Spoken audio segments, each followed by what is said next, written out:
Your doctor is not keeping you healthy. You keep you healthy. A lot of times what insurance can be is just a green light for your doctor to just charge more money.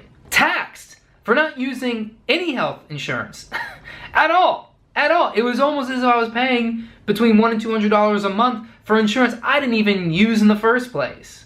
Your doctor is just gonna put more band-aids on the wound, but only you can truly keep yourself healthy. What up, a-holes? Holistic A-hole here. Welcome back to the channel. If it's your first time here, do me a favor, hit the subscribe button with the notification bell so you can be notified of whenever a new episode comes out, which happens a couple times a week. Give me a thumbs up. So today I'm coming at you here because they just passed the repeal and replacement of the Affordable Care Act through the House. So it's not officially a law yet, still got to go through the Senate and then signed by the Trump man himself. But a lot of uproar about this getting through the House. A lot of people complaining, at least on my side of friends, because my friends are all, probably for the most part, left-leaning liberals, whatever you think of that. This isn't meant to be a political situation for me, but just trying to break down what the American Health Care or Trump Care Act really is. So I've been out there saying that I am not a fan of Obamacare. I was all about it when he blasted it through the House, Senate, and got it signed back in 2010, 2011. Because I really didn't understand what it was. I worked in healthcare. I saw this stuff on the ground, how Medicare worked, how Medicaid worked. But all I really knew about Obamacare was what I heard in the media, which is that it was supposed to be basically the equivalent of universal health care. I, along with many other friends of mine, thought we were getting free health care. And of course, because we're a bunch of millennial idiots, we were excited. And the fact is, that's not what happened. If anything, healthcare became more complicated, became more expensive, and definitely tilted less towards an incentive to stay healthy, and really more of an incentive to be less healthy.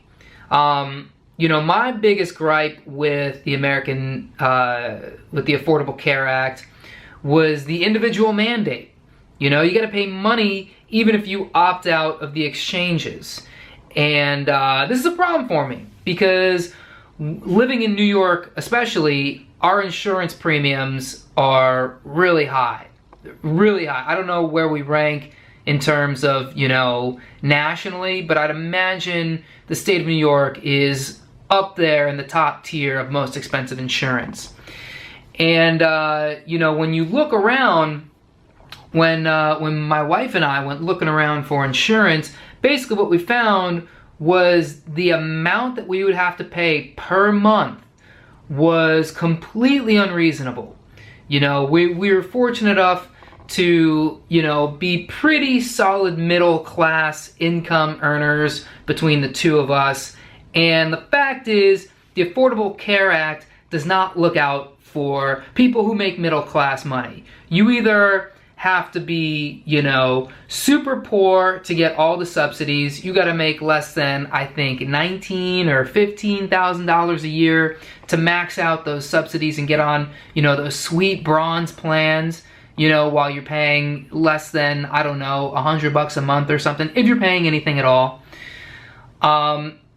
Or, you know, you gotta be rich or have a job where you can get this through your employer. And your rates were still rising. The rates did not get cheaper. They just got taken directly out of your taxes every single month. So maybe you thought you were getting great health care while the amount you were paying was slowly going up, and the amount that would be your net take-home pay was incrementally going down. So it didn't really benefit me to get insurance in any way, you know? Number one, because I don't go to the doctor, you know? When I had health care, sure, I went to the doctor only because I had health care. You know, when I found out I was losing my job, the first thing I did was go to all the doctors I could. Not even because I needed to. I went to the doctor, I went to the dentist, I went to the podiatrist, I got a colonoscopy. I mean, I was doing all this stuff as quote-unquote preventative health care, and in the end, nothing was found. And maybe the few things that were found were really just the doctor just trying to sell me something. You know, I went to the podiatrist, and he was like, you know, you got this crazy arch in your foot, you know, you should really invest in, you know, this little heel thing that you can put in your shoe. Only costs, you know, $300, but with insurance you get it for 50 bucks. Of course, with insurance it costs 50 bucks because the insurance is covering the rest of that. And the doctor is making that money either which way. So this is the thing that people forget, is that just because you have insurance doesn't make you healthy. If anything, what insurance is a green light from your doctor to start charging more money per procedure to get more money from your insurance. Because typically the agreements with your insurance and your doctors are based on percentages, if not, you know, whatever the standard worksheet amount is. Sometimes with a percentage, the doctor's gonna keep charging more and more and more because still you're only paying 20, 25 bucks, your insurance is paying the rest of that. So when your insurance pays the rest of that, what happens? The premiums are gonna go up because the insurance is spending more money. This is just simple basic math, all right? It's not political, it's mathematical. Of course your doctor is gonna charge more because he didn't have to worry about you not coming back because you don't see that money. You don't see that money unless your insurance company sends you a EOB explanation of benefits saying that, hey, you know, you maxed out your coverage or you maxed out your coverage per this visit and now we're charging you extra money. But usually you just pay your copay or your deductible and you don't pay anything after that. Your insurance covers it.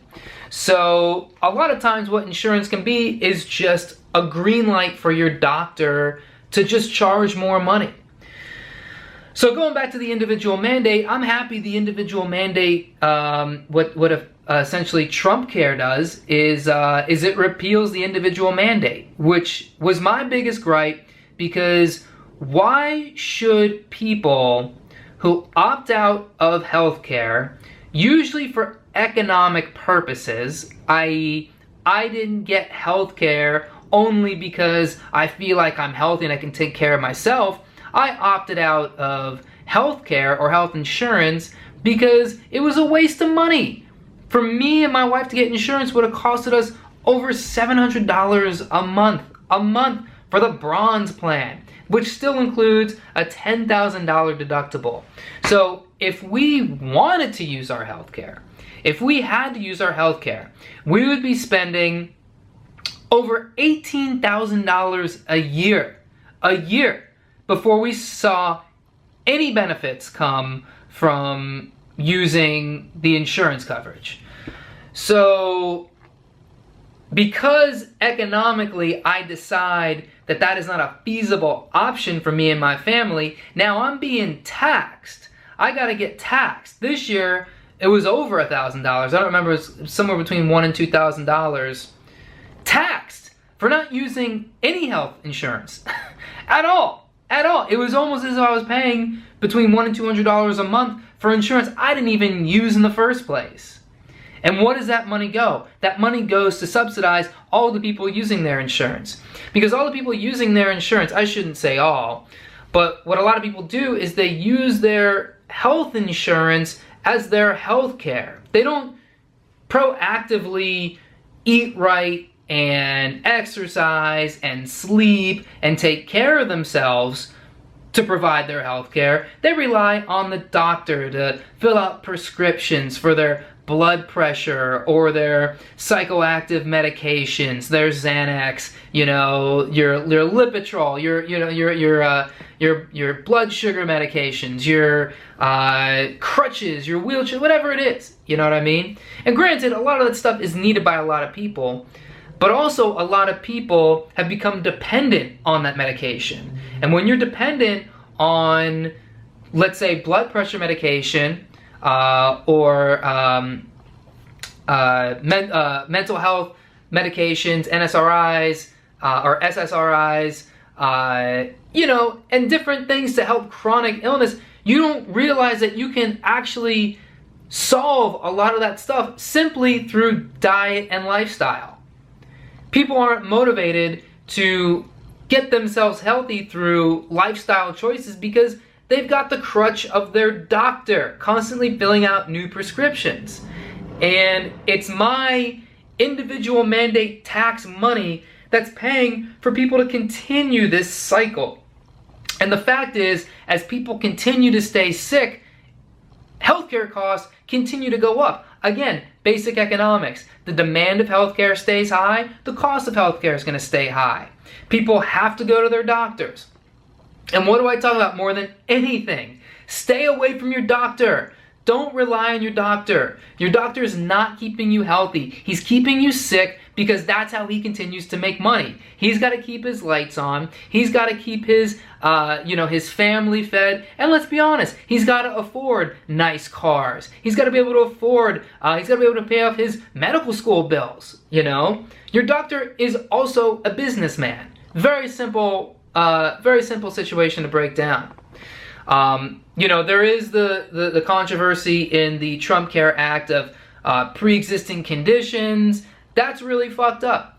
Pre-existing conditions should be covered, and they are an insurance company, from what I understand, that I read in the New York Times, an insurance company cannot kick you off of your insurance coverage, but they can charge you more for pre-existing conditions with really no cap, which does suck. But look, if you have a pre-existing condition, you are costing that health insurance a lot of money. You're costing that health insurance more money than, let's say, someone like me who has no pre-existing conditions. So why should we all pay the same when you're using more of the insurance available? Again, simple economics. It sucks, but hopefully what this does is provide a boon so that people who have pre-existing conditions can start working on that through lifestyle changes, if in fact that's a possible thing. But what'll probably happen is people will get together and they'll go march. Marching is not going to help your pre-existing conditions. Marching is not going to thin your blood. Marching is not going to get rid of your irritable bowel syndrome. Your lifestyle choices are going to do that. So really, healthcare is a contentious issue, but when it continues to be looked at from this short-sighted cruelty perspective, where the government's mean and they want people to die, and they want babies with cancer to die, and they want, old people to die, that doesn't help the discussion. If anything, it just proves how uninformed and how unaware people are of their own personal health needs. The decisions you make in your lifestyle are going to affect your healthcare decisions. So if you want to keep your healthcare costs low, take care of yourself. It's literally that easy. If you have chronic illnesses, try to find ways to attack that through diet and lifestyle choices. That's all you can do, and that's all you really should do. And in the end, if people begin to do that, the overall cost of healthcare will naturally go down because that's what the market demands. And let's face it, with Republicans in office, that's what they're focused on, is allowing the market more freedom to decide how things work versus taxing everything and getting money from the people to just throw money at things that really are not going to be helped with even trillions of dollars. And also keep in mind, your doctor is not keeping you healthy. You keep you healthy. Your doctor is just going to put more band-aids on the wound, but only you can truly keep yourself healthy. Okay, that's it, you guys. Let me know in the comments what you think. Are you a fan of Trump Care? Do you hate it? You probably hate it. Do you hate Obamacare? Let me know in the comments. What is your own personal health insurance nightmare history? I gotta love to know this stuff. Also, check me out on all the social media platforms: Facebook, Twitter, Instagram, Snapchat. Send me an email. Why not? Also, remember to hit the subscribe button, give me a thumbs up, and know in my holistic heart, I love you a-holes. Holistic out.